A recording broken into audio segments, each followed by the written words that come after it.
తెలుగు భాషలో ఎన్నో సినిమాలలో నటించి మంచి స్టార్ గా గుర్తింపు తెచ్చుకున్న నటులు సుమన్. సుమన్ బుల్లితెరపై కూడా ఎన్నో సీరియల్స్ లో నటించారు. అప్పట్లో అర్చన, దాంపత్యం, యమలీల ఇలా చెప్పుకుంటూ వెళ్తే సుమన్ నటించిన సీరియల్స్ కూడా చాలానే ఉన్నాయి. అయితే ప్రస్తుతం చాలా కాలం తర్వాత మళ్ళీ సుమన్ ఒక తెలుగు సీరియల్లో కనిపించబోతున్నారు. స్టార్మాలో రాబోతున్న కొత్త సీరియల్లో సుమన్ గెస్ట్ అపీరియన్స్ లో కనిపించబోతున్నారు. ఇటీవల స్టార్ సువర్ణ ఛానల్లో టెలికాస్ట్ అవుతున్న స్నేహద కడలల్లి సీరియల్లో గెస్ట్ అపీరియన్స్ లో తండ్రి పాత్రలో సుమన్ ఎంట్రీ ఇచ్చారు. చందు గౌడకి తండ్రిగా సుమన్ ఆ సీరియల్లో నటించారు. అయితే ఆ సీరియల్ ని ప్రస్తుతం తెలుగు భాషలోకి రీమేక్ చేయబోతున్నారు. బహుశా ఆ క్యారెక్టర్ లోనే సుమన్ మళ్ళీ తెలుగు ప్రేక్షకుల ముందుకు రాబోతున్నట్లు తెలుస్తోంది. స్టార్మాలో రాబోతున్న సప్తపది సీరియల్ కన్నడలో టెలికాస్ట్ అవుతున్న స్నేహద కడలల్లి సీరియల్ కి రీమేక్ గా ఉండే ఛాన్సెస్ ఎక్కువగా కనిపిస్తున్నాయి.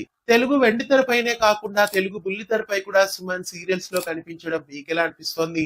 సుమన్ ప్రస్తుతం కొత్త సీరియల్లో రావడంపై మీ అభిప్రాయాన్ని కామెంట్స్ లో తెలియజేయండి. ఇలాంటి మరెన్నో అప్డేట్స్ కోసం ఛానల్ ని సబ్స్క్రైబ్ చేసి పక్కనే ఉన్న బెల్ ఐకాన్ ని యాక్టివేట్ చేయండి.